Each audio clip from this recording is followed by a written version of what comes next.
Hola amigos de la Sodalidad Iniciática, vamos a estar juntos para meditar el propósito psicológico 33, místicos y humanistas. Y como les dice siempre su amiga, leeremos la obra con total y absoluta fidelidad, pues es en la obra en donde encontramos la iluminación, encontramos la iniciación.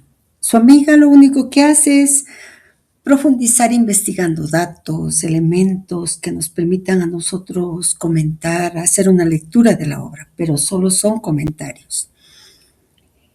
De igual manera, les quiero recordar que donde pueden encontrar toda la obra es en www.sergereinaudelaferrer.net. En algunos de los propósitos psicológicos, uno de los primeros propósitos, yo comenté la razón profunda por la que recomendamos este sitio. Y un pequeño cambio que vamos a hacer es que vamos a decir nuestras oraciones. No es para nosotros, Señor, no para nosotros, sino para la gloria de tu nombre. Haz de nosotros seres compasivos, conviértete a través de nosotros en lo que eternamente has deseado ser. Que te muestres a mí en la más bella de las teofanías.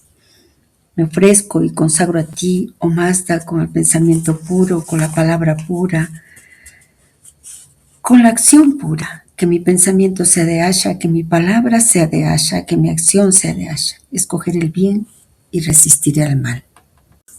Recordemos también que con este propósito 33 continuamos iluminando nuestro chakra Ajna Manipura, por tanto, elemento fuego. Hola amigos, entonces iniciemos con la lectura del propósito, místicos y humanistas. La primera comunidad europea nació el día de Navidad del año de gracia 800. Ese día, Carlomagno, rey de los francos, amo ya de una gran parte del continente europeo, asistía a la misa celebrada por el soberano pontífice en la Basílica San Pedro de Roma. Estaba arrodillado cerca del altar mayor, sumergido en la plegaria, cuando el Papa, avanzando hacia él, colocó sobre su frente la corona de los Césares. Hasta entonces la enseñanza no había sido dada más que por y para la Iglesia, pero el Imperio carolingio, por su poderosa organización, emprendió la realización de una reforma total de la antigua enseñanza clerical. En resumen, ese fue el punto de partida de las escuelas públicas abiertas a todos los alumnos. Después de la muerte del gran emperador, otro poder, exclusivamente espiritual, iba a retomar la obra educativa esbozada antaño por el patrón de los escolares. Esa fue la tarea designada a la Universidad de París del Medioevo. A esta universidad parisiense iba a ser conferida la misión de ejercer una especie de arbitraje a través de toda Europa, gracias a la brillantez de su enseñanza universalmente buscada. Ese estudium parisiense representará una luz espiritual cuyo campo de radiación no sería específicamente parisino, ni siquiera francés, sino ecuménico. En la Universidad de París se encontrarán las naciones y los dos más grandes doctores y maestros de París fueron extranjeros, un alemán, Albertus, y un italiano, Santo Tomás de Aquino. Así se afirmaba desde los orígenes el carácter fundamental que, a través de todas las vicisitudes, ha sobrevivido en la enseñanza universitaria francesa, a saber, el principio de la universalidad de la verdad, ciertamente objeto de discusión como lo hace notar Juan Eduardo de Spengler, pero colocado por encima de todas las diversidades de origen, de lengua y de raza. Esta universidad medieval no poseía nada, lo cual no excluía los medios de subsistencia acordados a título de socorro a algunos de sus miembros agrupados en corporaciones. Estos medios, destinados a la ayuda de los escolares pobres, fueron los gérmenes de los cuales salieron los colegios.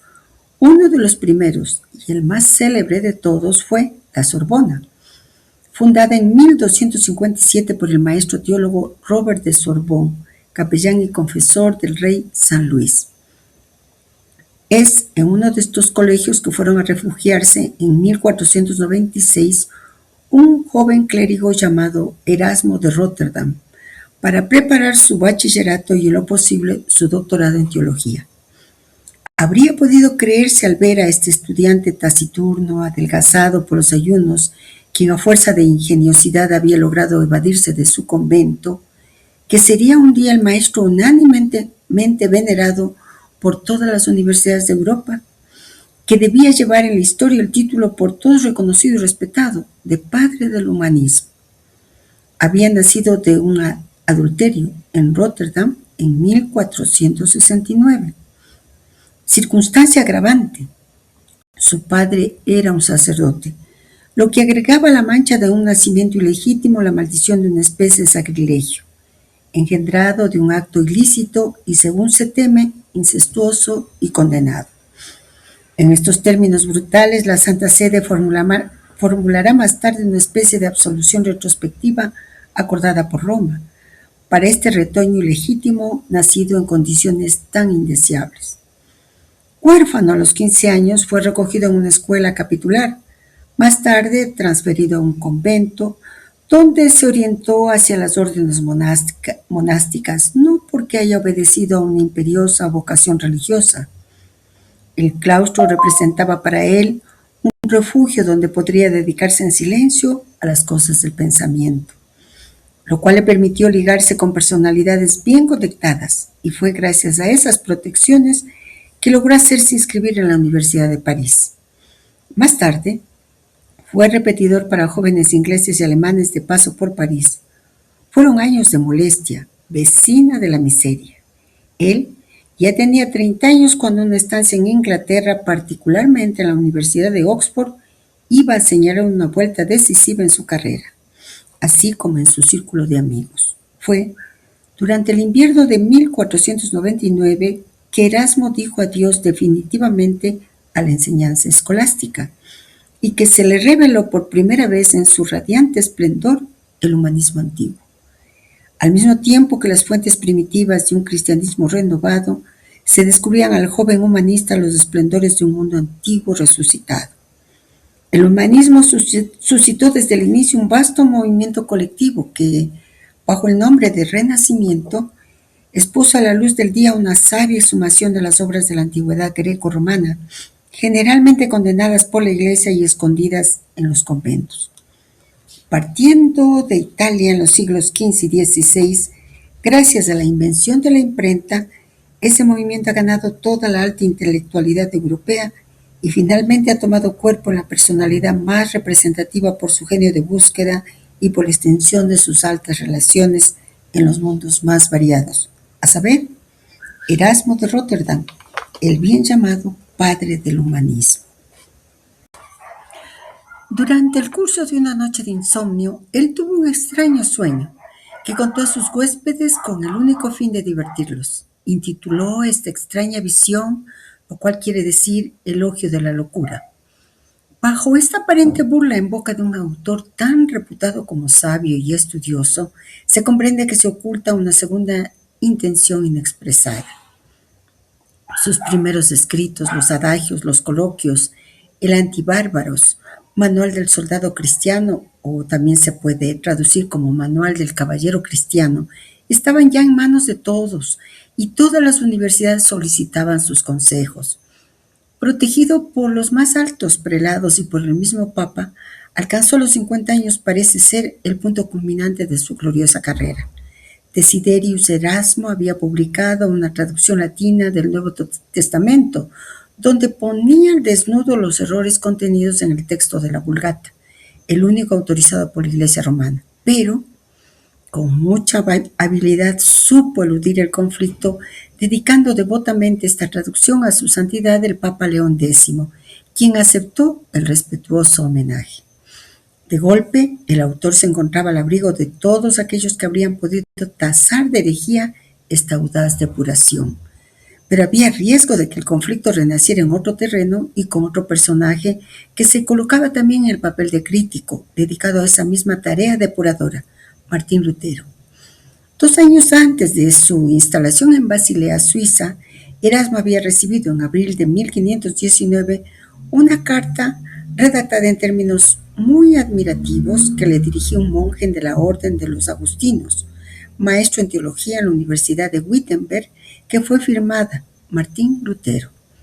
Pero cuántos contrastes entre ese sabio, replegado sobre sí mismo en su gabinete silencioso, y su antípoda, el combativo Martín Lutero, hijo y nieto de campesinos, dotado de una superabundante vitalidad, gran comelón y buen vividor, que se felicitaba por haber roto el celibato y haberse casado con una monja evadida como él del convento. Es a continuación de un pequeño incidente con uno de sus antiguos alumnos llamado Ulrich von Hutten que Erasmo tomó una posición más nítida. El debate fue llevado ante la opinión de sus contemporáneos y sometido así al juicio de la posteridad. Con esa meta, lanzó al mundo en 1524 un panfleto intitulado De Libero Arbitrio, donde declaraba abiertamente la guerra a Lutero. Este era el abogado del todo o nada, y de ahí la predestinación integral. Se es o esclavo del pecado o esclavo de Dios. A ese dilema llegaría su famoso tratado sobre la voluntad esclava, o también puede traducirse de la esclavitud de la voluntad, donde él tomaba lo completamente opuesto al libre arbitrio erasmiano. Cansado de las discusiones y ataques de los cuales había sido objeto en Basilea, Erasmo se decidió por una nueva residencia más calmada, Friburgo, capital del condado de Brisgau, posesión de la Casa de Austria y donde la Reforma no había penetrado. Casi sin fuerzas, tuvo justo la energía necesaria para prepararse a partir en el mes de agosto de 1535 y hacerse transportar a Basilea en una litera. Los protestantes dominaban en esa ciudad donde ya no había ni iglesia ni culto católico. ¿No iban a sorprenderse los otros de verlo regresar a una ciudad pasada enteramente a la Reforma? Pero, aunque sus sufrimientos se habían convertido en intolerables, él no perdió la conciencia un solo instante durante esta larga y dolorosa agonía. Murió rodeado de sus amigos en la noche del 21 al 22 de julio de 1536. Aunque el culto católico había sido desterrado de la catedral, fue ahí donde lo inhumaron. Los estudiantes llevaron el ataúd sobre sus espaldas y fue enterrado en la nave principal de la catedral, cerca de los peldaños por donde se accede al coro. Extraña ironía de la suerte.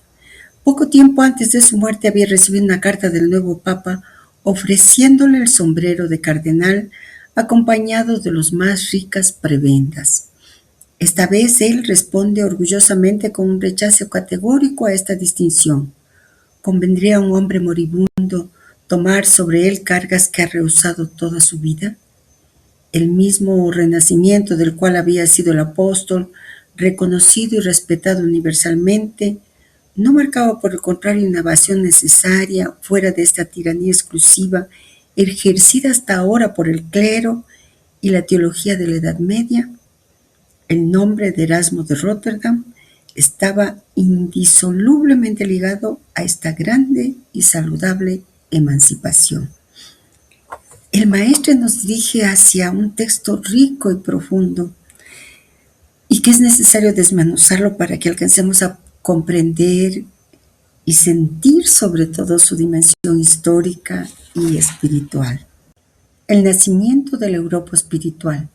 El texto comienza con un hecho simbólico, la coronación de Carlomagno en el año 800. ¿Por qué este hecho es importante? Marca el nacimiento de una primera comunidad europea unificada, une poder político, emperador, y poder espiritual, papa. Europa se concibe como una unidad cultural cristiana. Hasta entonces, la enseñanza estaba en manos exclusivas de la Iglesia, pero con el Imperio carolingio surge algo nuevo. La reforma educativa como el germen de las escuelas abiertas a todos y el inicio de una enseñanza menos exclusivamente clerical. Nace así la idea de Europa como comunidad espiritual e intelectual. La Universidad de París, la universalidad de la verdad. Tras Carlomagno, la gran heredera espiritual será la Universidad de París en la Edad Media. Lo esencial de esta universidad es que era un centro intelectual europeo, no solo francés. Acogía estudiantes de todas las naciones. Sus grandes maestros eran extranjeros, San Alberto Magno, alemán, Santo Tomás, italiano. Por tanto, su principio fundamental, La verdad es universal, está por encima de lenguas, razas y orígenes. Esto es clave para entender el humanismo. La verdad no pertenece a una nación ni a una institución. Los colegios y la Sorbona. Como la universidad no tenía bienes propios, surgen ayudas para estudiantes pobres. De ahí nacen los colegios, como la famosa Sorbona, 1257, y en uno de estos colegios aparece nuestro protagonista, Erasmo de Rotterdam. Erasmo, el nacimiento difícil de un gigante, su historia es profundamente humana. Hijo ilegítimo de un sacerdote, huérfano joven, obligado a entrar en un convento, no tenía vocación monástica verdadera, buscaba silencio para estudiar. El claustro fue para él un refugio intelectual, no una pasión religiosa. El maestro nos muestra el primer gran contraste: iglesia institucional rígida versus espíritu libre que busca conocimiento. El descubrimiento del humanismo. En 1499 en Oxford ocurre el giro decisivo. Erasmo descubre la cultura clásico greco-romana, un cristianismo primitivo más puro. Nace el humanismo del Renacimiento. ¿Qué es el humanismo? Retorno a las fuentes originales, rescate de textos antiguos, relectura crítica, confianza en la razón y en el estudio, anhelo de purificar el cristianismo. Gracias a la imprenta, este movimiento se expande por toda Europa.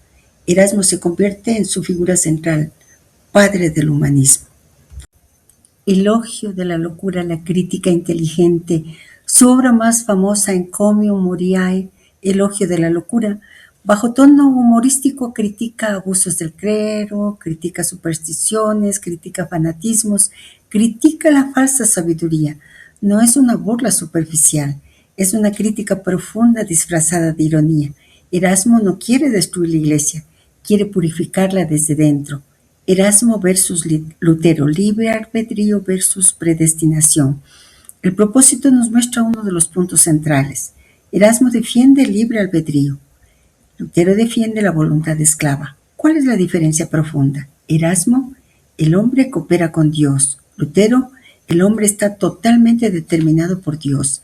Erasmo es moderado, conciliador, humanista. Lutero es radical, combativo, reformador, revolucionario. Erasmo busca reforma interior. Lutero provoca ruptura. El final de su vida, independencia total. Lo más impresionante es su coherencia final. No se vuelve protestante, tampoco se somete ciegamente a Roma, rechaza el cardenalato ofrecido por el Papa. Su respuesta es profundamente digna.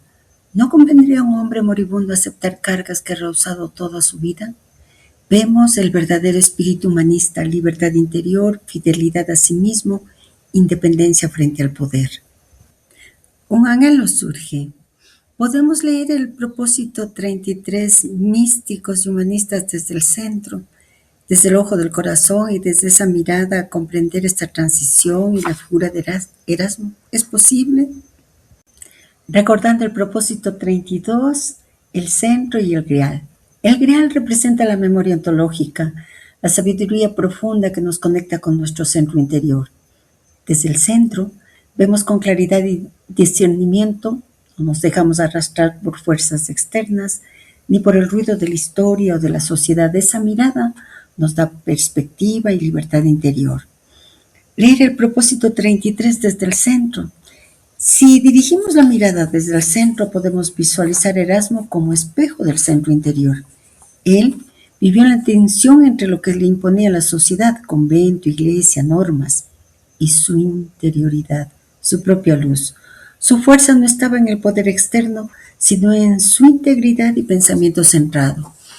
Desde el centro podemos ver que la búsqueda de Erasmo y del humanismo no es solo intelectual, es una expansión del espíritu humano.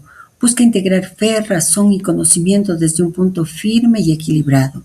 Como el Grial, es un acto de recuperación de la memoria sagrada, ahora de la verdad universal, de la dignidad y libertad humana. La mística nos enseña a mirar hacia lo divino, hacia la unidad. El humanismo nos enseña a mirar hacia lo humano, hacia la libertad y la crítica constructiva. Vemos que no se excluyen, sino que se complementan. La verdadera visión viene de integrar ambos polos. Entonces, esa conjunción y del propósito psicológico no es casual ni meramente gramatical. tiene un sentido profundo y espiritual. No se trata de que primero somos místicos y después humanistas, o de dividir nuestra vida en dos compartimentos. La idea central es integración, una unidad interior que permite sostener ambos aspectos de manera armoniosa. Implicaría entonces equilibrio entre la mística y el humanismo. Mística, mirar hacia lo divino, hacia la unidad. Humanismo, mirar hacia lo humano, libertad y crítica, como hemos logrado comprender. La conjunción y integración. Por lo tanto, es como que si el maestre con ese título del mismo propósito nos estuviera diciendo: la verdadera realización no es elegir uno sobre otro, sino vivirlos en unidad. Desde el centro interior actuamos en el mundo con libertad, con crítica y con amor. Desde el centro interior, la espiritualidad ilumina la razón. La razón orienta la espiritualidad para no perder contacto con la realidad. Es un camino de coherencia y plenitud donde lo divino y lo humano se sostienen mutuamente. Podemos continuar con la lectura del propósito. Después de esta primera etapa liberadora, surgirá en Francia una segunda etapa marcada por un acrecentamiento del pensamiento filosófico. Ese será el siglo de Voltaire. Voltaire marca un acontecimiento de primera importancia en la historia del humanismo europeo. Sin embargo, es preciso decirlo, si él ha ejercido en los dominios más variados de la literatura, no ha podido hacerse valer en ninguno. Es Diderot, el más lúcido de sus colaboradores, quien decía: este hombre no es sino el segundo en todos los géneros. Freron, su adversario, tenía a su respecto un juicio idéntico. Yo no creo que sea posible tener más talento que el señor Voltaire. Él es tal vez el primero que, a fuerza de talento, ha podido pasar por genio. Preocupado por la poesía, tanto como por los placeres, rimó unos versos desvergonzados que le valieron una primera estancia en la prisión de la Bastilla. Un hombre de letras, pensaba, no puede conquistar la gloria más que por una tragedia. Voltaire hizo representar entonces Edipo en el Teatro Francés en 1718. Para consagrar su reputación emprendió de inmediato una epopeya, La Henriada. Cuando esta aparece en 1773, Voltaire es consagrado gran hombre. Él aprovecha para deslizarse en la corte donde gusta la reina y va emparejado con los más grandes señores, pero el caballero de Rohan, a quien había empujado en los bancos del teatro, lo hace bastonear públicamente. Después, como Voltaire gritaba un poco fuerte, es encerrado en la Bastilla. El prisionero no puede salir sino prometiendo cruzar a Inglaterra. Ese fue el acontecimiento providencial que iba a abrirle a todo un nuevo mundo. Más que por el aspecto político, económico y burgués, es por el lado filosófico y religioso que la vida inglesa retuvo la atención del visitante francés. Ahí tomó nítidamente conciencia de aquello que podría llamarse el motivo central y obsesivo de toda la polémica volteriana, a saber, la guerra declarada a todas las formas y manifestaciones del fanatismo religioso. Entre las manifestaciones de esta libre expansión de la vida religiosa en Inglaterra, hay una que produjo sobre su pensamiento una impresión particularmente profunda, a saber, la secta de los cuáqueros. Considerándose un retoño directo de la primitiva comunidad cristiana, esa secta no solamente vivía aparte de todo dogma enseñado oficialmente, de toda jerarquía u organización clerical, sino que inclusive rechazaba reconocer cierto número de instituciones políticas o jurídicas que estimaba contrarias al espíritu del Evangelio, tales como el recurso a los tribunales, la prestación de juramento, el servicio en el ejército. Pero aquello que atraía más aún la simpatía de Voltaire por esta secta era su antidogmatismo. En términos más modernos, su anticlericalismo, que reemplazaba el culto por un llamado continuo a la libre inspiración individual. Desgraciadamente, su error, a sus ojos, era el de querer a todo precio permanecer como una secta cerrada, aparte de la sociedad en la cual ella vivía, y el rechazar su adhesión a las nuevas luces traídas por la filosofía, ya que la filosofía, Voltaire estaba estaba cada vez más convencido, es también el privilegio, si no de una secta, al menos de una ínfima minoría. Dividida el género humano en 20 partes, declaraba. Hay 19 compuestos de aquellos que trabajan con sus manos y que no sabrán jamás que existe en el mundo un filósofo llamado loco. ¿Cuántos hombres que lean se encontrarán en la parte número 20? Y entre esos mismos hay 20 que leen novelas contra uno que estudia la filosofía. El número de aquellos que piensan es infinitamente pequeño y a esos no les vendrá jamás la idea de turbar el mundo. El siglo de Voltaire será pues el siglo de la filosofía. Pero, ¿de qué filosofía se trata? Voltaire quiere ante todo despejar los resultados positivos recogidos durante sus años de observación pasados al otro lado de la Mancha.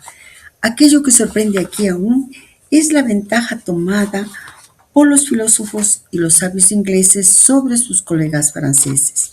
Aquello que reprocha a los últimos y sobre todo a Descartes es esta filosofía puramente geométrica que se contenta con aclarar el pensamiento a la luz del razonamiento sin llegar jamás a un sistema verdaderamente explicativo y constructivo del mundo. Se ha encontrado un hombre en Inglaterra, Newton, que desvela de pronto horizontes aún inexplorados, a continuación de una iluminación resplandeciente. Un día, él se paseaba en su jardín, cuando vio de repente caer un fruto de un árbol y esta caída le despertó de inmediato la idea de una gravitación universal, por la cual debían explicarse los movimientos de los astros. Aquello que Voltaire trata ante todo de poner a la luz es la admirable atención con la cual el público inglés ha seguido y acogido ese descubrimiento que golpeaba frontalmente las viejas concepciones bíblicas sobre la antigüedad del mundo. A este respecto, Juan Eduardo Spengley escribe Voltaire y el siglo de las luces, y esto nos trae al problema central del pensamiento filosófico de Voltaire. Si todas estas exploraciones, descubrimientos y explicaciones nuevas de la ciencia están reservadas a una ínfima élite y permanecerán siempre como misterios impenetrables a la inmensa mayoría de los hombres, ¿cuál será el dominio propio de la filosofía? ¿Queda confinada al interior de un cenáculo de iniciados, los únicos que comprenderán el lenguaje? ¿O bien no será llevada a crearse medios de difusión e incluso de vulgarización que bajo una forma más o menos simplificada y arreglada la harán accesible al gran público? Frente a este poder del oscurantismo sistemático que representa el fanatismo religioso tan poderosamente explotado por la Iglesia, ¿no convendría organizar una propaganda en sentido inverso que, por lo menos, paralizaría esa fuerza enemiga armada de tan temibles amenazas o de tan falaces promesas? He ahí el problema que más y más orientará en adelante la actividad del filósofo. En 1760 Voltaire se instaló en Ferney. El Voltaire de los últimos años fue llamado el Rey Voltaire. Acantonado con su corte renovada sin cesar, están en perpetuas conversaciones con sus vecinos inmediatos de la República de Ginebra, a quienes escandalizó por sus aires de gran señor y por las representaciones teatrales organizadas con gran estruendo, a las puertas mismas de la austera y pudibunda ciudad de Calvino. Como para burlarse de sus vecinos, ha asociado a su persona a un jesuita, el padre Adán, lo cual no le impide mantener correspondencia con Federico II, notorio francmasón. Cuán elocuente en su simplicidad es esta última carta dirigida por el rey filósofo al rey de Prusia, poco tiempo antes de la muerte del gran Federico. Es cierto, pues, señor, que al final los hombres se aclaran y que aquellos que se creen pagados para cegarlos no son siempre dueños de reventarles los ojos. Gracias sean rendidas a vuestra majestad. Vos habéis vencido los prejuicios como a vuestros otros enemigos. Sois vencedor de la superstición y sostén de la libertad germánica. Vivid más largo tiempo que yo para afirmar los imperios que habéis fundado. Pueda Federico el Grande ser Federico inmortal. París, 1 de abril de 1778. Cuando apareció el primer volumen de la enciclopedia en junio de 1754, Voltaire Se encontraba en Berlín y no parece haber prestado gran atención a la invitación un poco ceremoniosa que le enviaban los dos directores, Diderot y de Alembert. Diderot ha guardado siempre con respecto a Voltaire un prejuicio desfavorable. Escribe Reynaud Naves en su monografía tan escrupulosamente documentada sobre Voltaire y la enciclopedia. El prejuicio del hombre de oficio contra el aficionado, el prejuicio del trabajador contra el inquieto toca a todo, y por su lado Voltaire considerará siempre a la enciclopedia como una compilación aburrida, con la actitud desdeñosa del hombre de gusto que quiere interesarse en el trabajo de los obreros, pero que sabe colocarlos en su puesto en la jerarquía literaria. Por otro lado, él mismo había concebido el proyecto de un diccionario filosófico más ligero que debía constituir una especie de manual portátil del hombre honesto. Voltaire había adquirido desde hace largo tiempo la convicción de que la inmensa mayoría de los hombres es refractaria a toda independencia de juicio. Él era, en el fondo, un aristócrata del pensamiento. Así lo ha juzgado más tarde otro representante de la aristocracia intelectual, Federico Nietzsche, quien le ha dedicado su primera gran obra de crítica y análisis moral, titulada Humano, demasiado humano. Por una maravillosa coincidencia, esta publicación aparecía en el mismo momento de la celebración del centenario de Voltaire, del gran apóstol de la libertad de pensamiento. Voltaire señala a este propósito Nietzsche se encontraba en las antípodas de los revolucionarios franceses. Él era un gran señor del espíritu tanto como yo. Aplastada al infame, he ahí su palabra de orden, y esa es también la mía. Sin duda el estado de naturaleza es horrible, el hombre es una bestia de presa, pero nuestra civilización es una continua victoria lograda sobre esa bestia primitiva.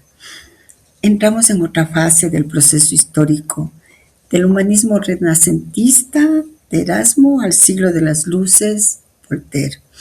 Y si lo miramos desde el centro, como venimos haciendo, todo adquiere una profundidad mucho mayor. Organicemos la transmisión del maestro en 3 niveles: histórico, filosófico y espiritual, desde el centro.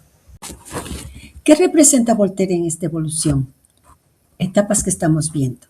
Propósito 32, recuperación del centro, crear memoria ontológica. Propósito 33, humanismo renacentista, Erasmo, crítica interna conciliadora. Propósito 33, ilustración, Voltaire, crítica frontal al fanatismo. El movimiento ya no es solo purificación interior, ahora es combate contra el oscurantismo. Si Erasmo fue el humanista moderado, Voltaire es el combatiente intelectual. El núcleo del pensamiento de Voltaire. El propósito es muy claro. El enemigo central para Voltaire es el fanatismo religioso. No la religión en sí, no la espiritualidad, sino el fanatismo. El uso del miedo y la ignorancia para dominar. Su famosa consigna, aplastada al infame. El infame no es Dios, es la superstición explotada por el poder clerical. Su exilio es providencial, como el viaje iniciático del héroe. En Inglaterra descubre la tolerancia religiosa, libertad filosófica a Newton, ciencia explicativa del universo a Locke, filosofía empírica a los cuáqueros, religión sin dogma ni jerarquía. Allí comprende algo clave. La verdad no puede quedar encerrada en dogmas, jerarquías, cleros, minorías cerradas. Pero aquí aparece una tensión interesante. La gran contradicción de Voltaire. Él lucha contra el oscurantismo, pero al mismo tiempo piensa que la filosofía está reservada a una élite. Es decir, defiende la libertad de pensamiento, pero cree que solo unos pocos realmente piensan. Vemos que Voltaire es un liberador, pero también un aristócrata del espíritu. No es democrático en el sentido moderno, es ilustrado. Diferencia profunda, Erasmo versus Voltaire. En Erasmo hay reforma interior, en Voltaire combate público. En Erasmo moderación, en Voltaire ironía agresiva. En Erasmo libre albedrío, en Voltaire guerra contra fanatismo. En Erasmo humanismo cristiano, en Voltaire deísmo ilustrado. En Erasmo equilibrio, en Voltaire polémica. Erasmo quería purificar la iglesia, Voltaire quiere limitar su poder.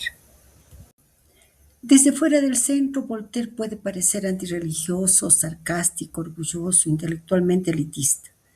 Desde el centro, Voltaire representa la defensa de la libertad de conciencia, la lucha contra el miedo como instrumento de poder, la exigencia de que la razón tenga lugar, la necesidad de difundir el conocimiento.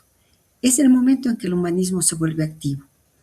La evolución espiritual que estamos viendo entonces, si lo miramos como proceso interior del ser humano, Edad Media, obediencia, Renacimiento, Erasmo, conciencia crítica moderada, Ilustración, Voltaire, combate contra la opresión mental.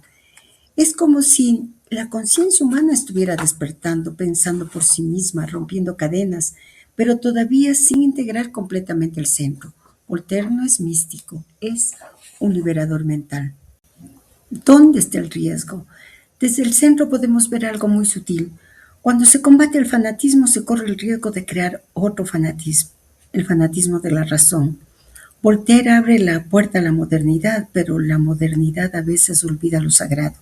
Por eso es tan importante la conjunción que señala el propósito, místico y humanista. Voltaire representa el polo humanista llevado al máximo. ¿Qué nos enseña para hoy? En nuestro presente sigue existiendo fanatismo religioso, político, ideológico. Sigue existiendo manipulación del miedo. Sigue existiendo ignorancia explotada. Voltaire nos enseña a no aceptar ciegamente, a pensar, a cuestionar, pero el centro nos enseña a no volvernos arrogantes, a no despreciar lo espiritual, a no romper el equilibrio. ¿Qué vemos hasta aquí? Erasmo, humanismo con alma. Voltaire, humanismo con espada. El centro necesitamos interioridad, claridad crítica, pero siempre integrados. Podemos hacer algo precioso, un cuadro comparativo para ver el movimiento completo, centro, Erasmo, Voltaire, como tres momentos de una misma evolución de conciencia. ¿Cómo se encadenan? El centro es el punto de origen, es la conciencia unificada, es la experiencia profunda del ser. Sin centro, todo lo demás se desequilibra. Erasmo es el primer movimiento hacia afuera desde el centro, no rompe, no destruye, no ataca. Quiere limpiar, corregir, volver a las fuentes, integrar fe y razón. Es un humanismo con alma espiritual. Voltaire es el segundo movimiento. La conciencia ya no quiere solo reformar, quiere combatir. Defiende la libertad contra el miedo, la razón contra la superstición, la ciencia contra el oscurantismo, pero pierde parte del equilibrio místico. Podríamos hacer entonces una lectura profunda si miramos el proceso completo que nos muestra el maestro hasta aquí. Centro, interioridad, Erasmo, conciencia crítica moderada, Voltaire, emancipación intelectual radical. Es como si la humanidad estuviera recordando su unidad, aprendiendo a pensar, aprendiendo a liberarse, pero todavía falta algo, la integración plena. ¿Qué nos enseña esto hasta este momento? Desde el centro podemos decir, sin mística, la razón se vuelve fría. Sin razón, la mística se vuelve fanática. Sin centro, ambas se desorientan. El camino recorrido hasta aquí sería centro, humanismo espiritual, Erasmo, ilustración crítica, Voltaire, reintegración consciente, lo que a nosotros nos toca vivir. El propósito 33 no solo nos enseña historia, nos muestra una pedagogía de la conciencia. Primero encontrar el centro, luego pensar, después liberarse, pero sin perder la unidad interior. Es ahí, entre místico y humanista, vuelve a aparecer aquí con más fuerza. Y aquí, hasta lo que nosotros logramos ver, es como que si nos invitara a que entremos en lo verdaderamente profundo. Porque ya no estamos estudiando historia, estamos siguiendo una iniciación de la conciencia a través de los pensadores que el maestro propone. Y eso cambia completamente la lectura. Si avanzamos así, lo que haremos no será analizar autores aislados, sino ver cómo cada uno representa un momento del despertar humano. Volvamos, por tanto, a la lectura del propósito. ¿Es Nietzsche quien ha planteado la pregunta ¿Goethe es alemán? Pregunta muy extraña a primera vista, pero se trataba para ese gran demoledor de valores en curso de someter a una escrupulosa crítica el culto de Goethe, que había tomado en la Alemania guillermina proporciones de una verdadera religión nacional, con sus teólogos, sus dogmas, sus archivos, sus congresos y su vasta cofradía de especialistas en goetheísmo. Toda Alemania parecía admirarse a sí misma en su poeta. Tocar a Goethe era tocar lo más sagrado que había en un patriota alemán, herir su amor propio en sus susceptibilidades nacionales más sombrías, en el orgullo de su cultura. A fin de cuentas, nosotros somos el pueblo de Goethe, declaraba el filisteo pretendidamente cultivado, enorgulleciéndose. Esta idolatría pedantesca daba náusea al gran demoledor de ídolos que representaba el autor de Así hablaba Zaratustra. No es que se propusiera ciertamente derrumbar la admiración que la persona y la obra de Goethe podían reivindicar legítimamente, echar del templo a la plebe de parásitos arrogantes e instaurar un nuevo culto más personal, más verídico, reservado a una élite de conocedores. Era ahí el pensamiento en el cual se inspiraba. Goethe, decía él, dejaba tan atrás a los alemanes que no debe ser considerado como uno de ellos. Él representa una fanfarria que ellos lanzan de tiempo en tiempo más allá de las fronteras. Goethe es el hombre universal, como lo ha dicho uno de los grandes poetas franceses, Paul Valéry. Él puede ser colocado no importa en qué tiempo, no importa en medio de qué pueblo, y no parece pertenecer más que por accidente a la raza de la cual forma parte. Esta universalidad no representa en Goethe un milagro directamente caído del cielo. Ella fue más bien el fruto lentamente madurado de una larga y perseverante experiencia humana. Para convencerse basta releer las páginas de su autobiografía, Poesía y Verdad, o se puede traducir también como Ficción y Verdad, donde evoca la historia de su infancia en la vieja e imperial ciudad alemana de Frankfurt. El joven Wolfgang Goethe absorbe, revuelto, todo el repertorio francés, Corneille, Racine, Molière, hasta Destorches, Marivaux, Diderot, Rousseau. No podéis figuraros, declaraba más tarde a su fiel confidente Eckermann, el ascendiente irresistible que ejercían sobre mí en el tiempo de mi juventud Voltaire y sus grandes contemporáneos franceses, y hasta qué punto sus personalidades dominaban desde lo alto toda la intelectualidad de esa época. Yo no he puesto suficientemente en claro en mi autobiografía la influencia que esos hombres han ejercido sobre mi juventud, ni he dicho cuántos esfuerzos me ha costado liberarme de su poder y aprender a volar con mis propias alas. Esta liberación se produjo en abril de 1770, cuando el joven estudiante de Leipzig se hizo matricular en la Escuela de Derecho de Estrasburgo, con la segunda intención de obtener un puesto en la administración francesa. Es en ese año de 1770 que parece en efecto haberse producido ese primer despertar de la juventud, movimiento juvenil, como se dirá más tarde, donde se afirma el conflicto entre la nueva generación intelectual alemana y la civilización francesa encarnada en Voltaire. Esta civilización francesa había impuesto aún en las cortes alemanas su lengua, su literatura, sus modos de vida de sociedad. El francés era la lengua oficial de la diplomacia. Se concibe el sentimiento de indignación que debían sentir esos jóvenes a quienes no se ofrecían más carreras que las de profesor o pastor. El corto periodo de germanismo agresivo que también Goethe había atravesado no fue más que una crisis pasajera a la cual parece hacer alusión en las últimas partes de su novela Werther. Se ha pensado que el pesimismo de Werther tenía al menos en parte su fuente en esta rebelión de la juventud alemana sublevada contra la civilización a la francesa. Nada más cuestionable. Werther tuvo éxito mundial. Toda una generación europea fue alcanzada por el contagio wertheriano. Se sabe que el general Bonaparte profesaba la más grande admiración por esa novela que llevaba consigo a Egipto. El menos tocado por la crisis fue quizás el mismo Goethe. Esta época wertheriana, dijo más tarde a Eckermann, es menos una época particular de la historia que una edad de la vida humana. La edad en que todo individuo, nacido con el sentimiento natural de la libertad, se ve obligado a adoptar las formas de un mundo más antiguo.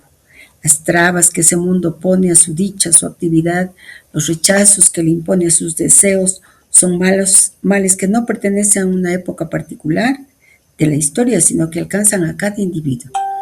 Y debería lamentarse aquel que al menos una vez en la vida no hubiera atravesado un periodo en el cual Werther le pareciera escrito particularmente para él. Fue en Italia, en Roma, que Goethe tomó conciencia de aquello que su alma de europeo sin patria, desgarrada entre mil influencias contradictorias, llevaba aún en ella de irresoluto e inacabado. Fue allí, ante el espectáculo de la ciudad eterna, que se sintió poco a poco calmado, regenerado, acorde con una duración estable y secular. Esa nueva experiencia fundamental la documentó en una obra que no podía ser terminada más que bajo el cielo de Italia, su Efigenia en Táuride.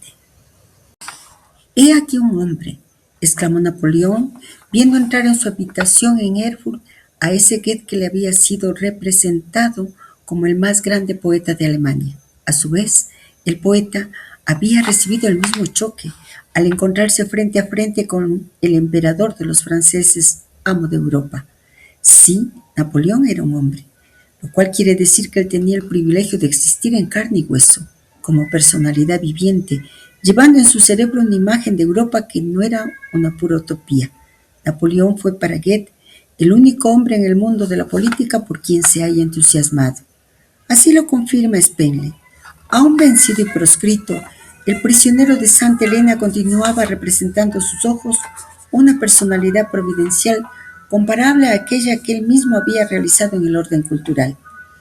Este acercamiento fue señalado por primera vez por Nietzsche. Dos grandes tentativas, escribía él, han sido hechas para traspasar el siglo XVIII.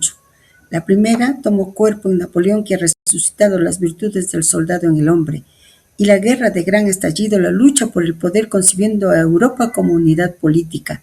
Y la segunda tentativa pertenece a Goethe, soñando en una cultura europea que reuniría todo aquello que el hombre había realizado en ese dominio. Sería preciso analizar el volumen notablemente documentado de Ferdinando Waldensperger, titulado Goethe en Francia, para hacerse una idea del lugar ocupado en toda nuestra vida artística y literaria por el maestro de Weimar durante todo el siglo XIX. Fue ante todo el entusiasmo por Werther lo que desencadenó en Francia una epidemia de melancolía wertheriana. Más tarde, el descubrimiento de ese mundo fantástico poblado de apariciones maravillosas donde se desarrollaba el Fausto de Goethe fascinó a una segunda generación romántica, compuesta principalmente por pintores como Delacroix y músicos como Berlioz, autor de La condenación de Fausto. Una tercera generación más bien filosófica e histórica, aquella de los Kinder, de los Renan, de los Taine, dedicó un culto más bien ideológico a la Alemania de las grandes ideas religiosas y morales, concentradas en Goethe. Goethe no ha cesado de elevarse y de crecer. Es preciso reconocer en el hecho de su irresistible engrandecimiento una necesidad profunda de su naturaleza y de ese prodigioso instinto organizador que trabajaba por manifestarse en su persona. Soportaba todo esto sin envanecerse. «¿Qué soy yo mismo?», declaraba. «¿Qué he hecho? Mis obras están nutridas por millares de individuos diversos, por ignorantes y por sabios, por gentes de espíritu y por tontos. Todos ellos han venido a ofrecerme sus pensamientos, sus facultades, sus maneras de ser.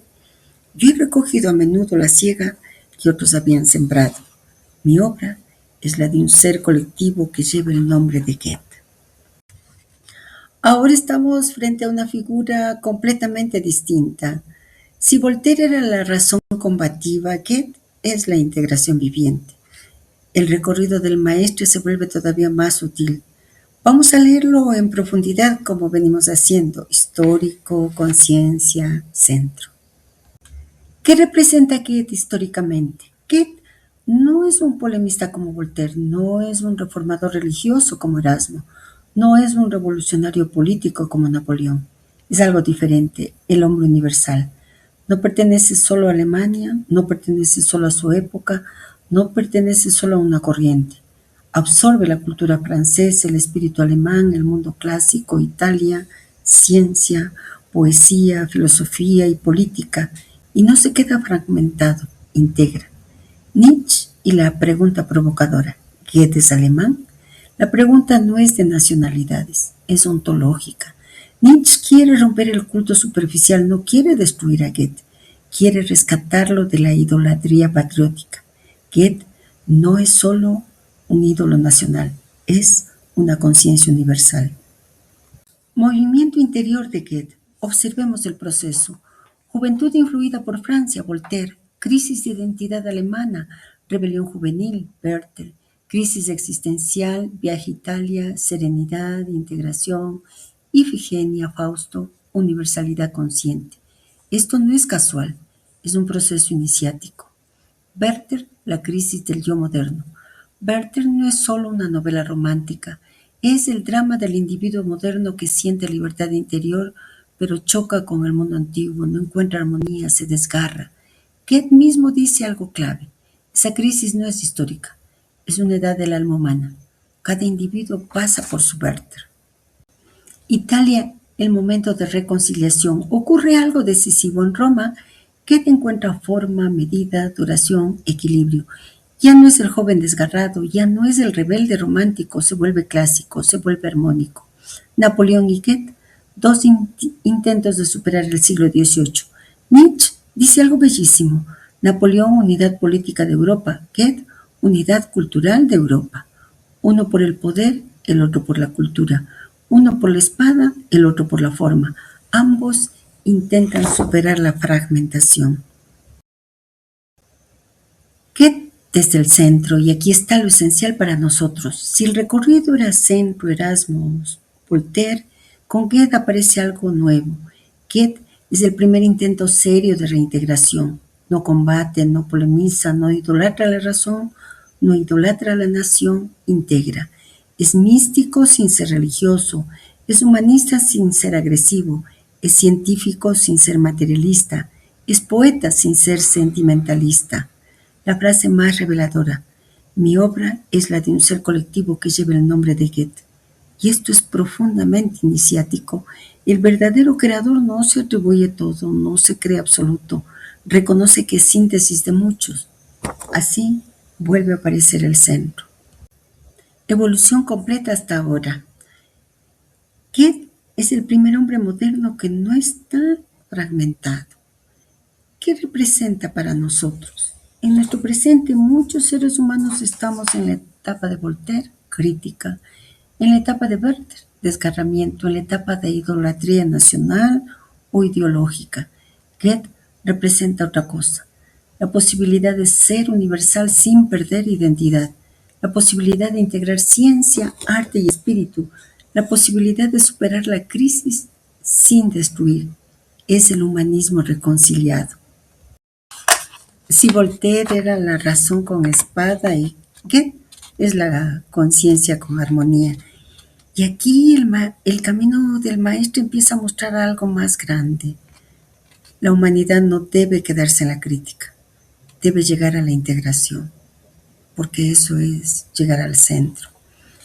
Volvamos al propósito. Nietzsche no niega esta manera de ver de Goethe, pero su personalidad se impone quizás más fuertemente. Todos los presbiterios de los ancestros eclesiásticos de Nietzsche, escribe Bernoulli, si se los juntara, formarían ellos solo un lindo villorio. El mismo Nietzsche ha hablado siempre con orgullo de esta imponente línea espiritual cuya herencia ha recogido, pero, ante todo, la vocación de educador respondió en él a una predestinación que llevaba en la sangre. Ya en el joven escolar se notaba la vocación de presentarse como pastorcillo. Era ese el apodo que le daban sus camaradas de clase. Esta precoz vocación tomó súbitamente una nueva orientación el día en el cual el hijo del pastor se matriculó en la Universidad de Bonn. Titubeó entre la teología y la filología, pero tuvo la buena fortuna de encontrar como maestro a una personalidad de primer plano, el gran helenista Ritsch, el filólogo que liberó al joven pastor de sus ancestros. Ritsch representaba el tipo modernizado del humanista a la manera de Erasmo. Pero Nietzsche va a orientarse rápidamente hacia aquello que puede llamarse la oposición del superhombre al humanismo de Bacon. Piensa que no hay ninguna virtud en el antiguo régimen y eso lo revela. Quiere una rápida transformación, un remedio radical y enseñar que solo por la violencia que el reino de los cielos puede obtenerse. El bien le importa poco. Es lo grande lo que le inspira. El superhombre de Nietzsche se ve muy bien representado por una estatua de Zeus en mármol blanco de tamaño olímpico. Se plantea la pregunta, ¿qué interés viviente puede presentar aún la enseñanza dada según métodos en desuso a las generaciones futuras? Que se escuche el reproche pronunciado por el joven maestro contra esa cultura clásica de la cual él mismo representa uno de los especímenes más escogidos, y la amarga retrospectiva que la hace en esa ocasión sobre su propia juventud sacrificada. Y ahora, volviendo sobre la vida, reconocer que hay algo irreparable, a saber, el desperdicio de nuestra juventud cuando nuestros educadores no han sabido emplear esos años fervientes y ávidos de saber para llevarnos hacia realidades, sino que los han usado en aquello que se llama la educación clásica. El desperdicio de nuestra juventud cuando se nos ha inculcado con tanta torpeza como barbarie un saber imperfecto concerniente a griegos y romanos, así como su lengua, actuando en contra del principio superior de toda educación, a saber que no es preciso dar un alimento sino a aquel que tiene hambre de ese alimento. Instrucción apropiada para cultivar el espíritu, se decía. ¿No habríamos podido nosotros señalar con el dedo a los mejores profesores de nuestro liceo y decir riendo, ¿dónde está pues esta instrucción apropiada para cultivar el espíritu? Y si ella falta en esos hombres, ¿cómo podrían enseñárnosla?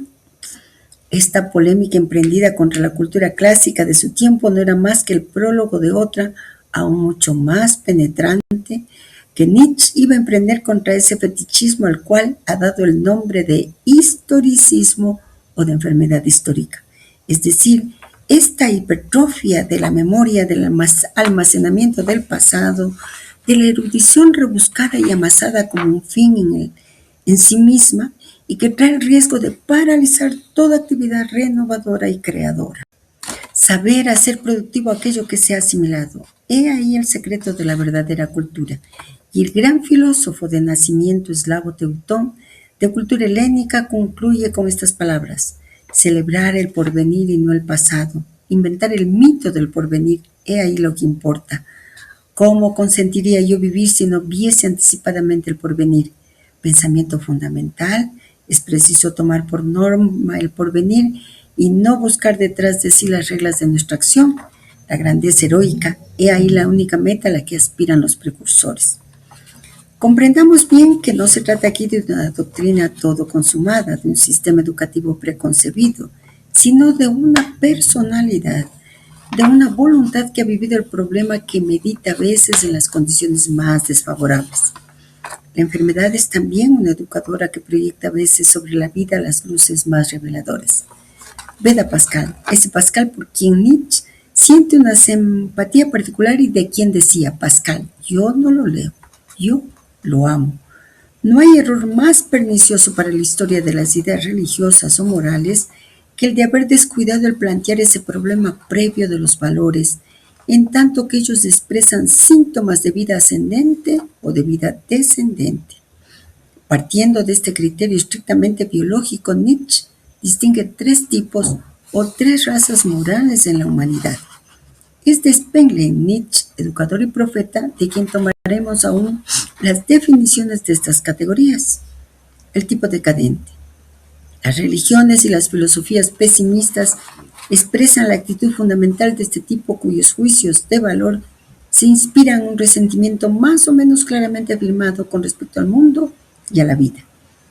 Esta moral del resentimiento encontrado en el judaísmo ante todo y después en el cristianismo su suprema perfección y sus supremos refinamientos. El sacerdote mismo es un enfermo, pero un enfermo que sabe dominarse y que trae un alivio a la manada, en el sentido de que él cambia la dirección del resentimiento y lo conduce, por la confesión del pecado, a volverse contra sí mismo y neutraliza así sus efectos más destructivos. Al mismo tiempo trae al enfermo el mensaje del amor divino, el cual, atándose de preferencia a los desheredados, opera en su favor un cambio total de las jerarquías naturales de la vida y de la sociedad. El tipo gregario difiere ostensiblemente del precedente. No es pesimista, al contrario, es espontáneamente optimista. Quiere la dicha y cree en el progreso.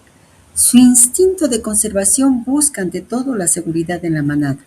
La civilización debe tender a apartar de la vida todo aquello que la hace difícil, peligrosa, aventurera o problemática, y sobre todo a nivelar los privilegios, a borrar todas las desigualdades chocantes. Parece ser que la inclinación natural de la humanidad en tanto que manada, multitud o masa, sea la de valorar ese estado social estable, esa mentalidad pacífica, igualitaria, esta mediocridad consolidada. En fin, el tipo aristocrático es solitario, tiende a aislarse del común, a distinguirse, a elevarse.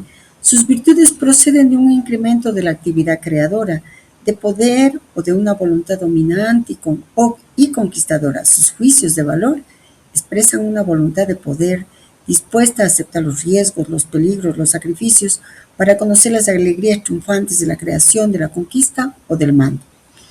Sobre esta clasificación totalmente psicológica, histórica y moral, se han injertado en Nietzsche ciertas teorías tomadas del conde de Gobineau, cuyo libro sobre la desigualdad de las razas humanas parece haber sido, al menos durante cierto tiempo, si es preciso creer el testimonio de la hermana de Nietzsche, uno de los libros de cabecera del profesor de Basilea.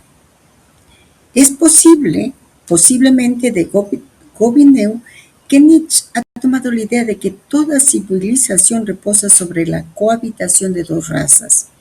Una raza de señores, primitivamente aristocrática, guerrera, de conquistadores invasores, de fieras rubias venidas del exterior, y una raza sedentaria, pacífica, laboriosa, manada humana reducida a la esclavitud, o al menos domesticada por amos conquistadores. Únicamente esa oposición entre una raza de amos y una multitud inferior, entre una élite y una manada humana, pudo desarrollar en las civilizaciones primitivas el discernimiento entre aquello que es superior y aquello que es inferior, el respeto de las jerarquías, las distancias y los rangos, cosas sin las cuales a la larga una civilización no puede mantenerse. Este aristocratismo de la raza en el cual Gobineau, gentil hombre normando, buscaba comprender sus ambiciones políticas desencantadas, glorificando a sus ancestros, lo ha adoptado Nietzsche, pero transpuesto en un aristocratismo de la cultura. Es ante todo una renovación de los métodos de educación que él quiso aplicar estos principios.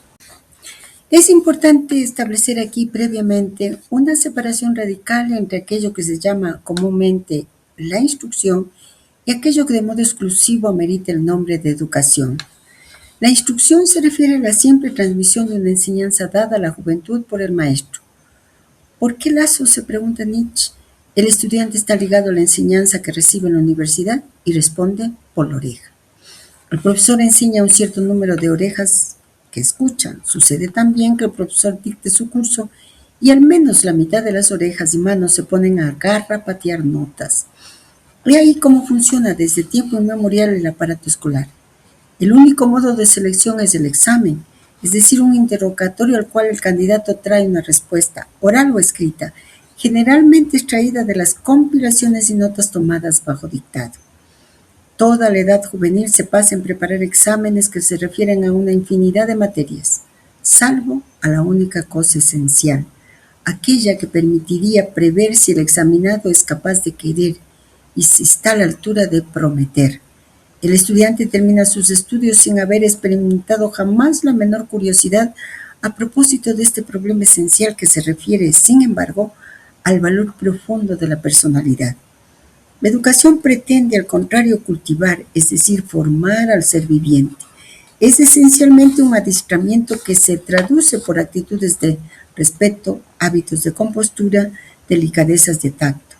Es una selección que trabaja para formar grupos escogidos y crear sobre todo un culto de los valores superiores, mediante lo cual una buena sociedad se diferencia de un medio ambiente vulgar.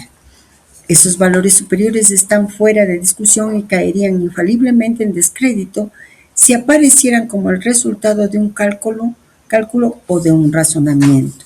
Sócrates, el razonador, he ahí el tipo de filósofo plebeyo en una época en la cual la aristocracia en la cité ateniense cayó en decadencia.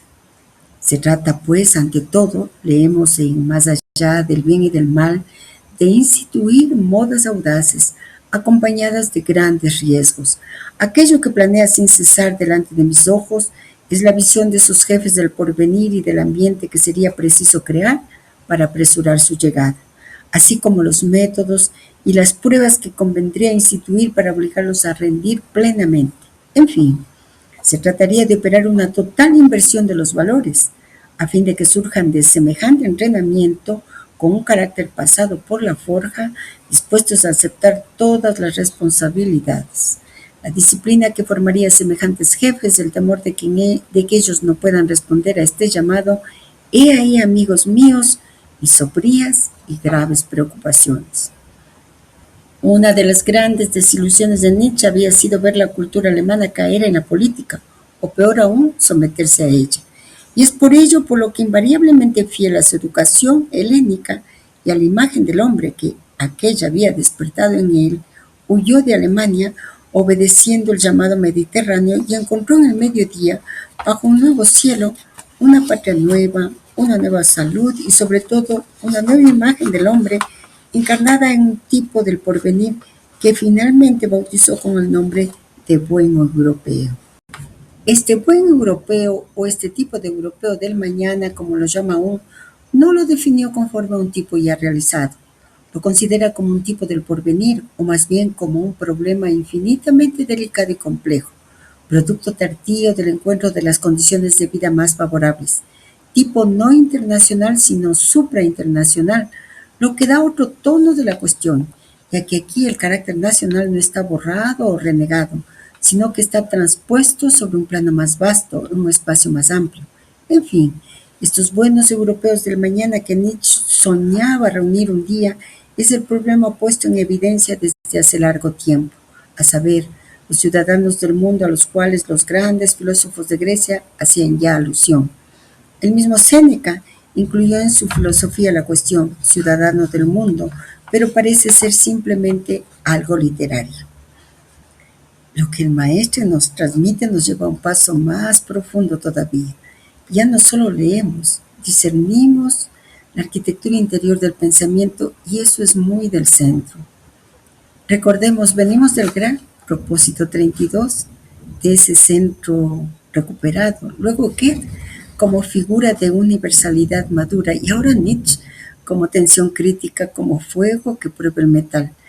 Vamos a ordenarlo desde el eje que ya hemos venido construyendo. Goethe y Nietzsche, dos tipos de universalidad. Goethe, universalidad integradora, absorbe Francia, Alemania, Italia, se deja incluir, se transforma lentamente, se vuelve ser colectivo, cultura como síntesis orgánica, Europa como unidad cultural armónica. Goethe madura, Goethe integra, Goethe organiza. Es el humanismo pleno que ha atravesado crisis y ha logrado armonía interior. Desde el centro, Goethe representa la cultura como reconciliación de diferencias. Nietzsche, universalidad creadora y selectiva. Nietzsche no niega a Goethe, pero radicaliza, critica la idolatría, ataca el historicismo, exceso de pasado, rechaza la cultura como acumulación, desconfía de la masa, busca formación de personalidades fuertes, proclama el porvenir como norma. Nietzsche no quiere integración pacífica, quiere transformación, quiere tensión, quiere forja. Desde el centro, Nietzsche representa la cultura como creación futura. El conflicto profundo, memoria versus porvenir. Aquí está la clave. En Goethe la memoria se vuelve forma viva, el pasado se organiza en unidad. En Nietzsche el pasado paraliza si no se vuelve productivo. El exceso de memoria enferma, el futuro debe ser norma. ¿Contradicción? No necesariamente. Desde el centro podemos leerlos como dos movimientos complementarios. Goethe integra lo recibido, ordena, consolida. Nietzsche supera lo recibido, exige salto, dinamita para que surja algo nuevo. La tipología de Nietzsche, muy importante, decadente, gregario, aristocrático. Nietzsche opera con un criterio vital. ¿Esta moral aumenta la vida o la disminuye? Pero si se lee sin centro, este criterio puede degenerar en elitismo biológico o político. Por eso el maestro hace algo sutil. Muestra cómo Nietzsche toma de Gobineau la idea de aristocracia de raza, pero la transforma en aristocracia de cultura, es decir, no sangre, sino formación interior. Aquí está el punto delicado.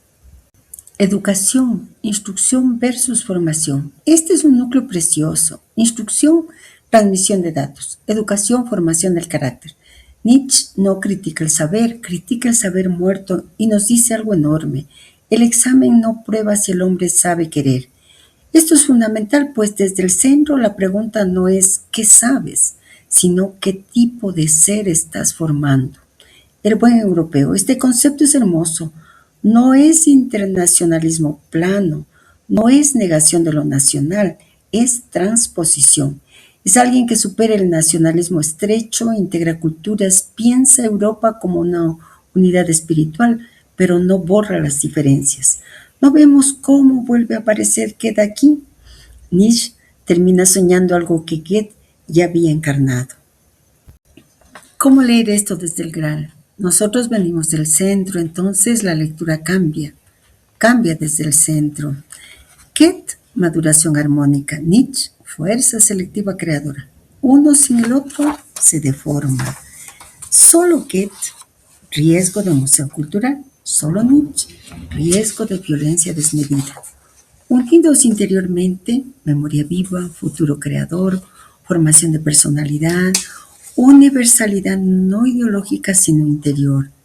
El maestre nos está mostrando una transición histórica del humanismo clásico al humanismo crítico, al problema del hombre futuro. Está preparando el terreno. No se trata de adoptar a Nietzsche, se trata de comprender la crisis que él expresa. Nietzsche es síntoma, Goethe es culminación y el centro es el criterio. Si lo llevamos a nuestra pregunta inicial, ¿por qué enseñarnos esta transición y personajes tan poderosos? Tal vez porque el centro sin fuerza crítica se vuelve devoción. La crítica sin centro se vuelve destrucción. La cultura sin porvenir se vuelve archivo. Y el porvenir sin memoria se vuelve barbarie. Y nosotros ya estamos viendo desde el centro y tal vez eso es lo hermoso. En este punto, continuemos pues algo que nos parece muy importante detenernos. La aristocracia espiritual desde el centro no crea élites cerradas, crea seres que se exigen más a sí mismos que a los demás. Es la diferencia radical. Hay un tema en donde nosotros necesitamos mucha claridad porque el superhombre es probablemente uno de los conceptos más difundidos de Nietzsche y más mal comprendidos de la modernidad. No se lo suele leer desde el centro, por eso es necesario para nosotros leerlo. Vamos paso a paso. ¿Qué no es el superhombre? Primero despejemos errores comunes. No es un hombre biológicamente superior, no es una raza, no es un tirano político, no es un héroe musculoso o dominador externo, no es el que aplasta a los demás. Esa lectura fue posterior, ideologizada y muchas veces manipulada. Nietzsche no está proponiendo un programa político, está describiendo una transformación interior del tipo humano. ¿Qué critica Nietzsche antes de hablar del superhombre? Para entenderlo, hay que ver el diagnóstico. Moral del resentimiento, hombre gregario, historicismo paralizante, igualitarismo nivelador, cultura sin creación. Es decir, para él, el hombre moderno vive del pasado, vive de valores heredados, no crea, no asume riesgo, busca seguridad en la masa. El superhombre aparece como respuesta a esto.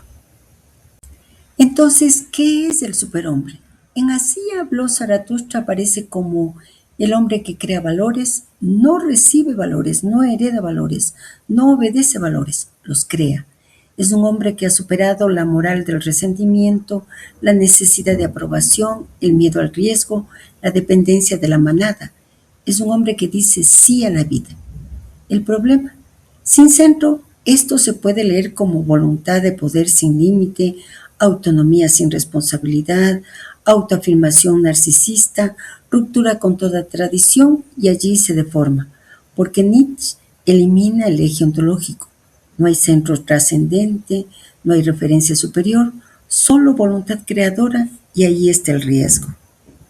¿Cómo leer el superhombre desde el centro? Si venimos del Graal, memoria ontológica recuperada, el superhombre puede reinterpretarse no como ruptura con lo alto, sino como realización plena del ser.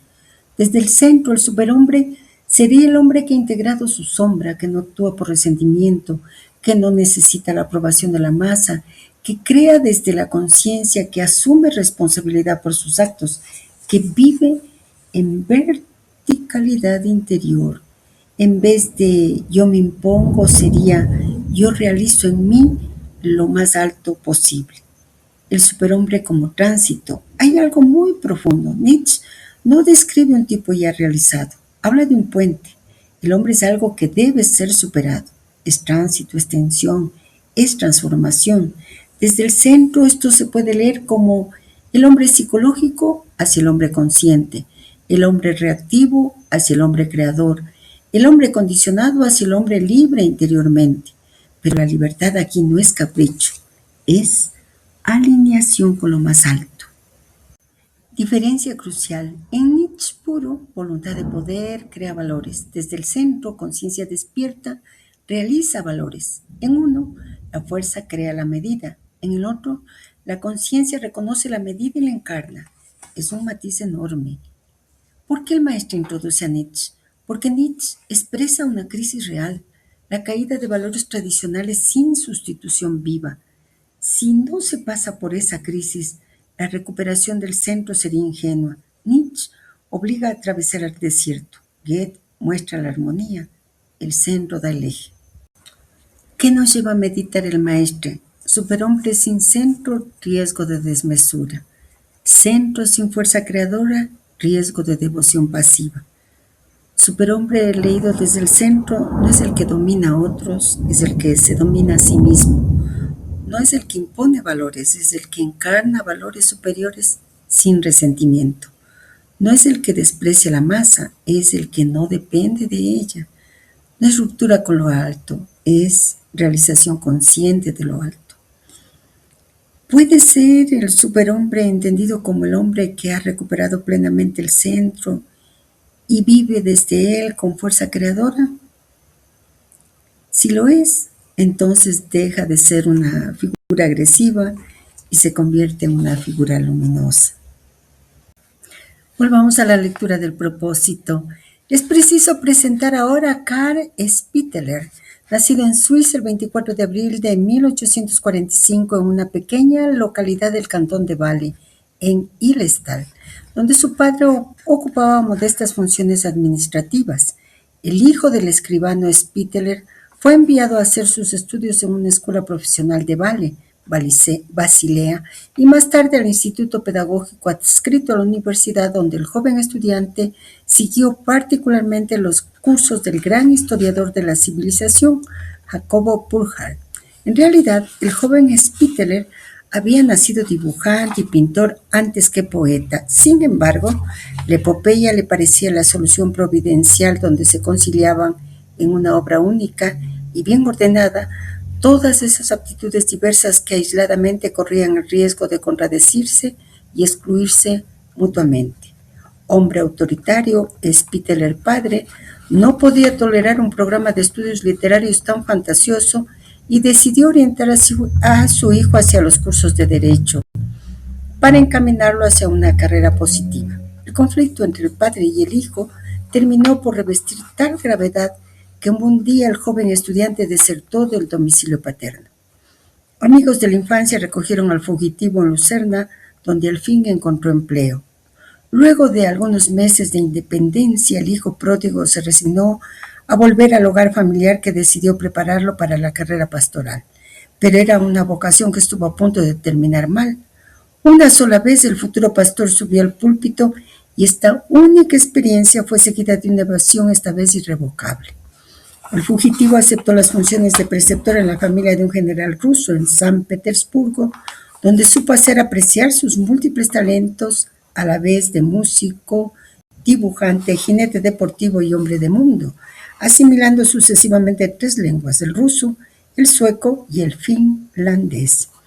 Estos 7 años pasados en el Imperio de los Ares marcaron en él una huella indeleble. Allí se despojó de aquello que le quedaba aún de burgués helvético, cuyas ridículas pretensiones evocó más tarde en su novela autobiográfica titulado Imago.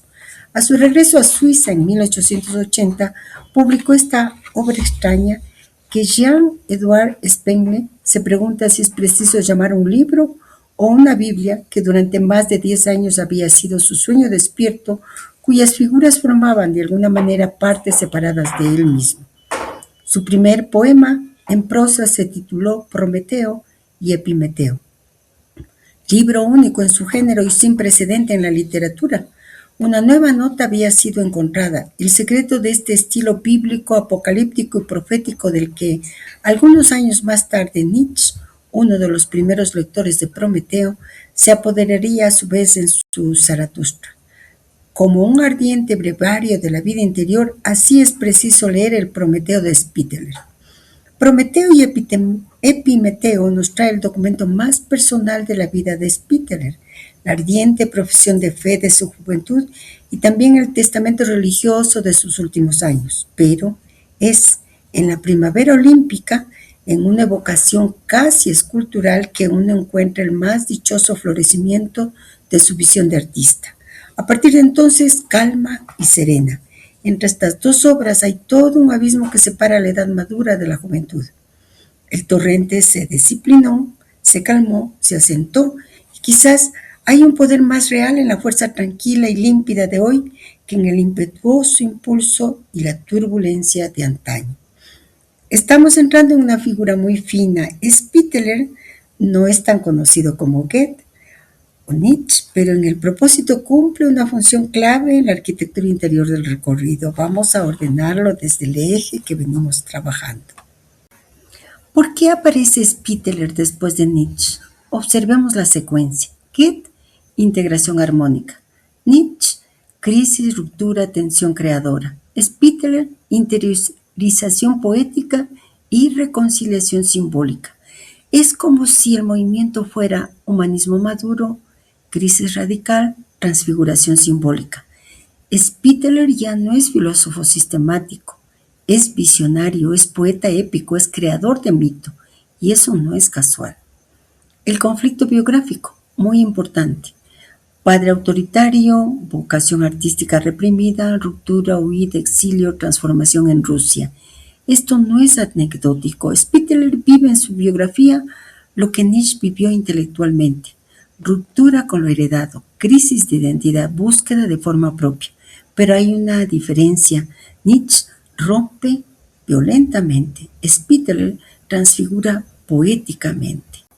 Prometeo y Epimeteo. Aquí está el corazón. Prometeo, el que piensa antes, el creador, el rebelde. Epimeteo, el que piensa después, el adaptado, el obediente. Es una tensión interna. No son solo personajes mitológicos, son partes del alma. Desde el centro la lectura se vuelve más lúcida porque Prometeo, impulso creador, voluntad de altura. Epimeteo, adaptación social, seguridad, conformismo. ¿No vemos la resonancia con Nietzsche? Pero Spitteler no los reduce a lucha, los convierte en drama interior. Su libro es descrito como ardiente breviario de la vida interior. Eso es clave, pues lo que Nietzsche proclama, Spitteler medita.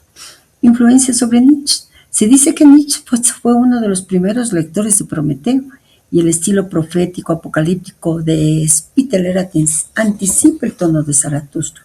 Esto es muy sutil. Quizás el superhombre nietzscheano tiene una raíz más poética que filosófica, más simbólica que biológica. Spitteler trabaja con el mito, Nietzsche radicaliza con concepto. Primavera olímpica. Ocurre algo decisivo entre Prometeo, juvenil, turbulento y primavera olímpica, madurez serena, hay una transformación. El torrente se disciplina, la fuerza se organiza, la energía se vuelve forma. ¿No es esto lo que venimos viendo como movimiento del centro? Juventud, rebelión, madurez, integración sin perder fuerza. Spitler logra lo que Nietzsche no logró biográficamente: calma. Spitler desde el centro. Si lo miramos desde el Grial, Spitler representa la integración simbólica del conflicto, la transformación del impulso rebelde en forma artística, la reconciliación entre creación y orden, la maduración del fuego. En él, la fuerza no desaparece, se vuelve límpida, y eso es precioso. Hagamos una comparación. Goethe, integración cultural. Nietzsche, crítica radical y voluntad creadora. Spitler, mitificación interior y serenidad madura. Si Nietzsche representa el desierto, Spitler representa el oasis organizado. Relación con el superhombre. El superhombre en Nietzsche es tensión hacia el futuro. En Spitler, el héroe mítico atraviesa conflicto interior y encuentra forma. Podríamos decir, Nietzsche figura todavía en forja. Spitler figura que ya encontró equilibrio simbólico. Desde el centro, Spitler está más cerca de la síntesis. Lo que el maestre parece que nos está mostrando es que no solo se trata de pensadores, se trata de tipos de conciencia. Humanismo integrador, Goethe. Crítica radical creadora, Nietzsche. Interiorización mítica y serenidad artística, Spitler. Es realmente una pedagogía histórica. Está mostrándonos la evolución del espíritu europeo. Y ahora podemos preguntarnos algo que permita sentirlo. ¿No vemos cómo en Spitler el impulso prometeico ya no es resentimiento ni ruptura, sino creación ordenada? Es como si el fuego hubiera encontrado su templo. Con esta reflexión volvamos a la lectura del propósito. En fin, es preciso mencionar aún a este poeta visionario, Rilke. Nacido en Praga la noche del 5 de diciembre de 1875, hay pocos ejemplos de una educación tan mal dirigida como aquella que recibió en el hogar familiar el joven Rainer Maria. Siempre llevó en sí el pesar de una infancia desgraciada, y es eso lo que hace comprender en esa especie de confesión que ha llamado Los cuadernos de Maite Lordbrille, donde traspuso la historia de su infancia a un marco puramente imaginario. Situada en el entrecruzamiento de dos civilizaciones, la eslava y la germánica, en el punto donde se encuentran Europa oriental y occidental, la capital de Bohemia le ofrece la imagen de su propio desorden, de su propia juventud orientada a destinos divergentes. Es por ello por lo que desde muy temprano se alejó de ella para comenzar su búsqueda de eterno nómada, su existencia de hijo pródigo, como él mismo se llamaba, pero que en su caso no regresó jamás al hogar familiar. Alemania, Rusia, Francia, Italia, Escandinavia, Dalmacia, Argelia, Túnez, Egipto, en todas partes, la radiación fluídica que se desprendía de su personalidad fue entrevista como una individualidad apenas posada sobre la Tierra, siempre dispuesta a remontar su curso de cometa vagabundo. Ya que este es mi sueño, vivir sobre la ola y no tener ningún lazo con el siglo que transcurre. Y este es mi deseo, diálogos susurrados que cambian la hora que huye por la eternidad. Es de su viaje a Rusia que Rilke trae la inspiración de su primera obra verdaderamente original y que habría de fundar su reputación europea, el Libro de las Horas, anunciador de una nueva religión. ¿Puede hablarse de religión en el sentido habitual de la palabra? A decir verdad, este pequeño misal en cuyo frontón se dibuja la imagen de un piadoso monje ruso inclinado sobre su pupitre en el acto de iluminar un texto bíblico, este evangelio pleno de miniaturas delicadas que desfilan bajo nuestros ojos, no nos trae la revelación de ningún credo positivo. Como dice Spengler en Rilke, el nuevo Orfeo es la ensoñación del no creyente en busca de un Dios nuevo, pero de un Dios que se volatiliza cuando el poeta intenta conservar la imagen o la estatua. Dios, nos dice Rilke, es el árbol y también la raíz. Tiene por títulos El extranjero venido, no se sabe de dónde. el huésped de paso que se aposenta en el hogar y vuelve a partir hacia lo desconocido, el vecino que toca la puerta, el viejo testarudo manchado de cera que se recalienta cerca de la estufa, la humareda que sube de la choza, el pajarito caído fuera del nido, el leproso que ronda las puertas de la ciudad, etcétera, etcétera.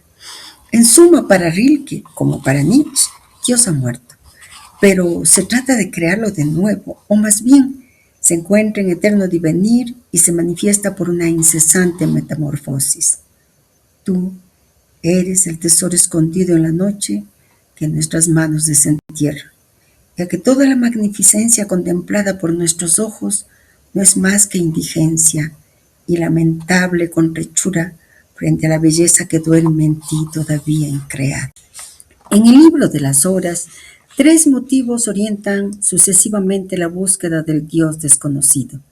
En primer lugar, aquello que Rilke llama el Evangelio de las cosas. Enseguida, la loa de la pobreza y finalmente la loa de la muerte, presentada como suprema manifestación de la metamorfosis universal.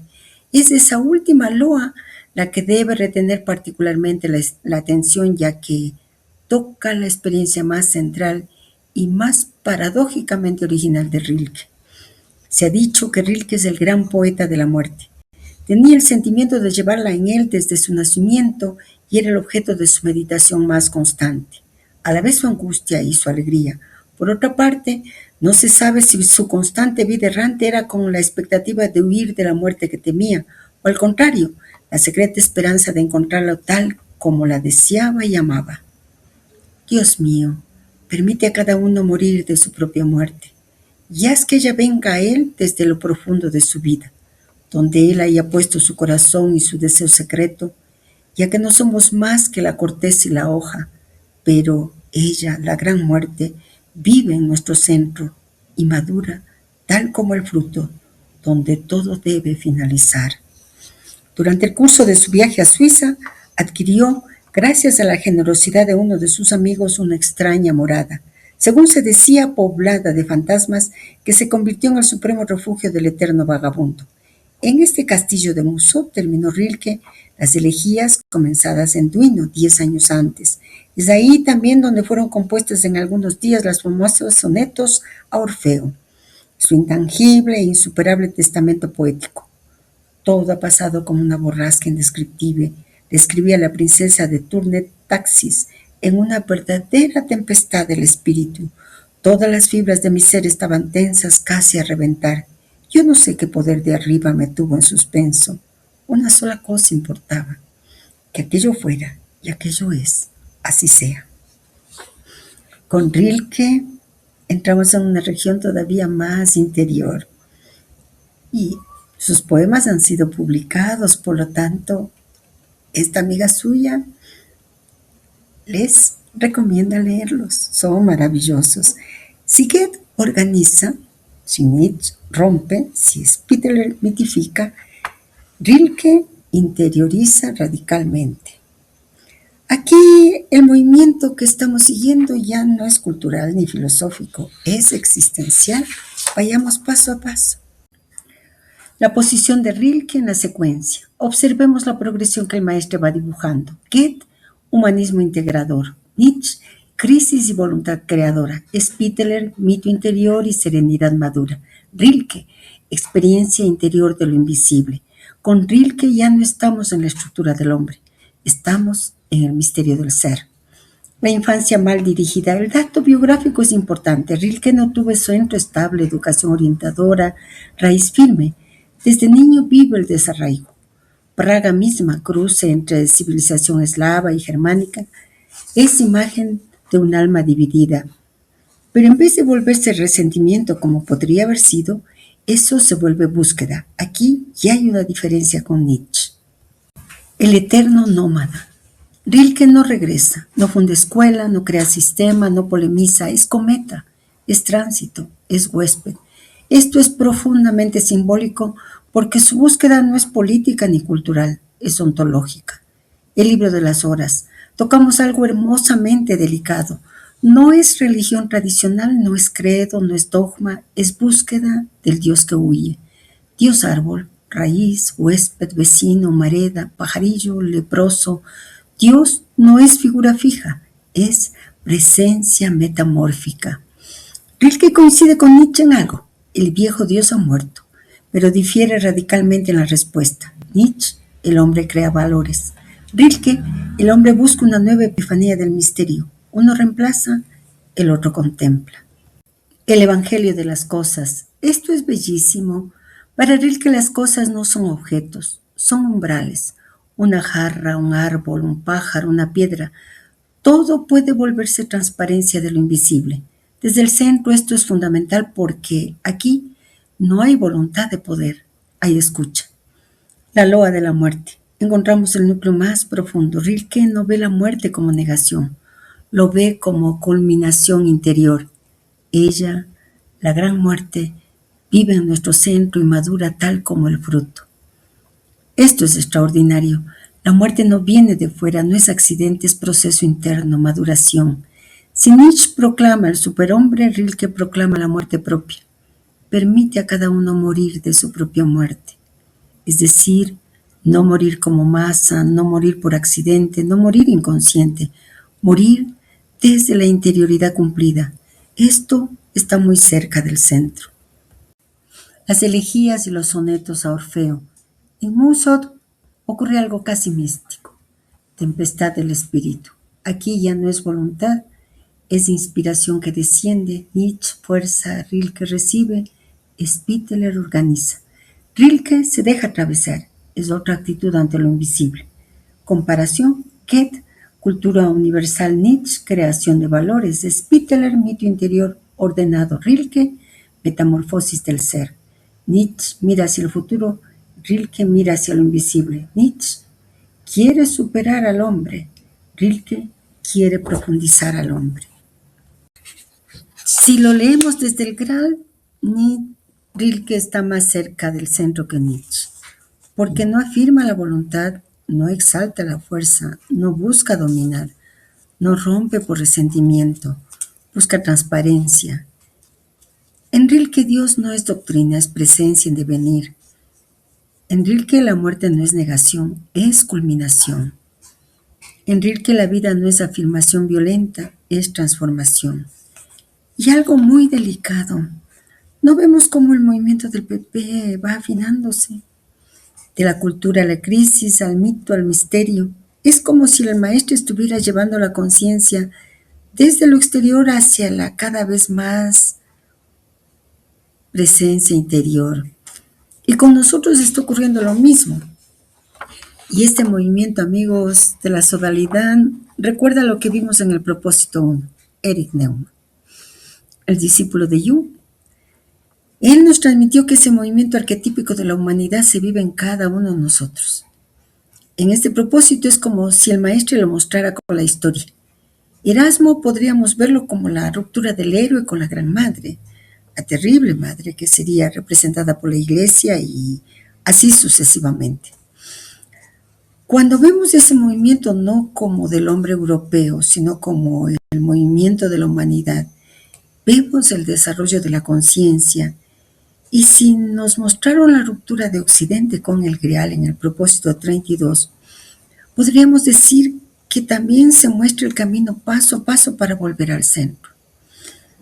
Es una percepción estructural, toca el nervio secreto del propósito psicológico, pues nos damos cuenta de que no estamos estudiando historia europea. Estamos viendo el drama arquetípico de la conciencia. Eso es exactamente lo que Neumann habría llamado el desarrollo de la conciencia a partir del inconsciente colectivo. Y el maestre lo está mostrando históricamente. Vayamos despacio. Lo que estamos percibiendo muy importante, en el propósito vimos con Neumann la conciencia emerge de la gran madre, el héroe se separa, se individualiza, entra en conflicto, se arriesga a la inflación. Puede perder el eje o puede integrar y volver a un nivel superior. Eso es el mito mostrando el proceso de la humanidad y el proceso interior de cada uno. Ahora, observemos lo que el maestro hace con la historia europea. Movimiento arquetípico en este propósito. Erasmo Ruptura con la gran madre eclesiástica, crítica al dogma, humanismo, individualización intelectual. El héroe se separa de la madre, pero todavía conserva memoria del centro.